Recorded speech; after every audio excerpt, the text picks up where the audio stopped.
Halo, assalamualaikum warahmatullahi wabarakatuh. Selamat datang kembali di Haryana Official. Mbak semuanya, gimana kabarnya nih hari? Semoga sampean sehat selalu di perantauan, amin. Semoga sampean semuanya terhindar dari mara bahaya. Semoga sampean dipermudah segala urusannya sampean, Mbak. Amin ya robbal alamin.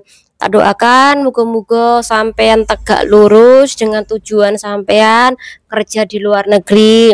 Muga-muga sampean dijauhkan dari sikap-sikap, perbuatan berbahaya orang-orang di sekitar sampean ataupun orang-orang jauh ya Mbak, amin. Nah Mbak-mbak semuanya, hari ini yang bakal kita bahas adalah mengenai kasus di mana teman kita iki kembali kerja ke Hong Kong di majikan yang sama setelah beliau cuti. Tapi Mbak, sebelum dia pulang atau keluar dari bandara Mbak Ikuwi dicekal Mbak oleh petugas. Jadi ada kasus yang dia hadapi. Mbak semuanya, kita bahas garangan ini ya sebelum bahas kasus intinya. Jadi dari kemarin ini ada status yang berseliweran nih di grup para TKW Hong Kong. Jadi iki ada yang membuat status di mana iki tentang garangan, dan garangan iki dulu pernah ramai di grup kita Mbak. Tetapi kenapa kok akhir-akhir ini garangan iki juga muncul kembali memakan korban TKW Hong Kong? Padahal dulu dia kan kerjanya di Taiwan, kemudian dapat masalah dengan para TKW Taiwan karena dianggap dia ini memacari banyak sekali TKW Taiwan. Kemudian pacar-pacarnya kui dihamilin Mbak, rata-rata dihamilin, sehingga pacar kui curhat di YouTuber Koko Faisal. Nah akhirnya kan rame. Jadi karena rame akhirnya Koko Faisal kui speak up, ngomong ya intinya pokoknya memeringatkanlah kepada si garangan ini. Nah kemudian garangan ini akhirnya pindahlah ke Hong Kong. Nah di Hong Kong dia mencari korban Mbak. Makanya ada yang bikin status ngomong setiap kenal sama wanita ki ngajak pacaran, padahal cuma pengen ngecrut gratisan.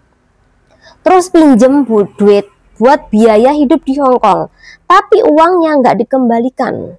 Mulut orang ini itu manis sekali, dia selalu menjadi korban padahal dia adalah pelaku. Mungkin yang bikin status kui adalah korban, atau mungkin yang bikin status kui temannya korban. Tapi kejadian ini kan dulu kan booming banget Mbak, viral banget kan yang kalangan kita. Tapi kenapa ketika si garangan ini kerja ke Hong Kong, kenapa kok kawan-kawan juga bisa menjadi korban? Yang menjadi pertanyaan saya, iki goblok ke cawe doe opo saking pintere si garangan iki? Jadi itu kenapa Mbak setiap kali aku membuka video iki tak buka Mbak dengan kata-kata yang dimana kawan-kawanku fokus kerja, fokus nabung.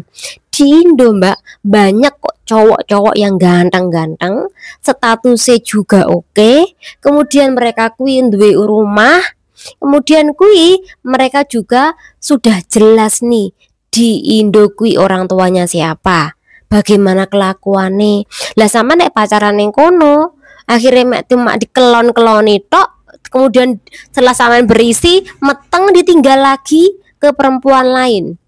Iki sebenarnya yang goblok siapa? Sampean atau dia yang terlalu pinter nih memanipulasi ucapannya sehingga dia tuh pelaku tapi macak jadi korban. Lah sampean iki sing goblok lho sampean. Karena apa? Dia iki lho sudah banyak sekali meniduri perempuan-perempuan di Taiwan, tapi kenapa ketika di Hong Kong kok ada korban lagi? Apa sampean kurang update? Sehingga sampean nggak ngerti nih ada apa dengan grup para TKW Hong Kong. ada kasus apa di grup para TKW Hongkong. Karena apa? Walaupun grup-grup TKW Hongkong kui anggap aja gosip nih, tapi mbak ambilen nilai positif, buangan negatif. Mereka menggosip hal-hal yang mungkin kurang patut, tetapi ketika sampean mengambil sisi positif, sampean nggak bakal menjadi korban, kecuali kalau sampean memang gatel. Jadi sekali lagi tolong fokus kerja mbak Eman-Eman. Lek sampean nggak fokus kerja, sampean pula kemudian nggak punya apa-apa, ayumu tuh bakal hilang, ayumu tuh bakal berkurang. Terus ketika sampean pulang nggak punya apa-apa, terus sampai Indonesia sampean wis tua, terus akhirnya sampean URP rabi tapi sampean duwe anak, di mana tanpa ayah gimana? Apalagi kalau sampean punya niat nih mau gugur nih, mohon maaf ini. Apa sampean nggak dosa besar udah pacaran atau zina kemudian sampean juga gugur nih anak hasil zina itu. Jadi kasihan mbak, pikiran dari situ. Nah dari perkataan aku bener apa enggak? Kalau enggak skipen, kalau yang bener pakaian. Jadi sekali lagi penting sampai masuk nih grup para TKW Hongkong. Memang mereka pedes nih congori. Ketika yang pedes, mereka suka gosip. Tapi ono sisi positif yang bisa sampai ambil di dalam komentar-komentar mereka, status mereka mbak. Oke, saya cukupin itu aja pembahasan masalah garangan. Soalnya aku serta emosi dengan kasus-kasus seperti ini.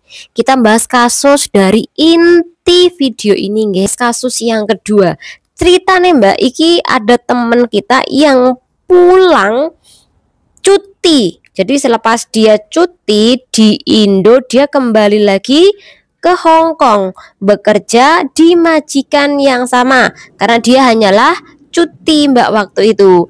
Nah ketika dia iki cuti dengan penerbangan yang sudah tertera, kemudian tanggal yang sudah tertera, dia kembali lagi ke Hong Kong.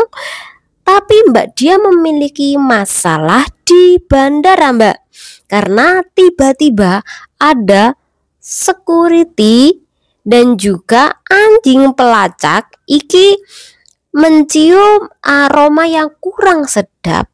Bau yang tercium oleh petugas atau security dan juga anjing pelacak itu adalah bau terasi yang dibawa dari Indo. Mungkin majikannya mau atau mungkin mbaknya sendiri yang pengen mangan terasi asli dari Indonesia. Padahal di Hong Kong itu juga banyak terasi kan, terasi made in Indonesia yang dijual di toko-toko atau di warga Hong Kong toko terasi pun banyak. Tapi kenapa sampai membawa terasi untuk ditaruh di bagasi? Dan itu kan tidak boleh mbak. Karena apa? Bau terasi kui sama pete itu tidak diperbolehkan dibawa biarpun itu di bagasi. Karena itu baunya sangat menyengat sekali mbak. Apalagi itu kan satu pesawat dengan para penumpang lainnya, secara otomatis pasti tercium mbak bau-bau tersebut. Apalagi bau durian, kui tidak diperbolehkan kecuali kargo barang laut. Wih boleh, tapi kalau pesawat wih tidak diperbolehkan mbak.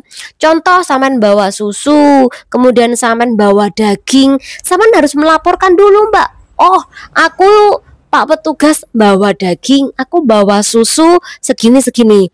Jadi saman harus melaporkan dulu, kemudian nanti ditinjau diloloskan apa enggak daging sampean, terasi sampean.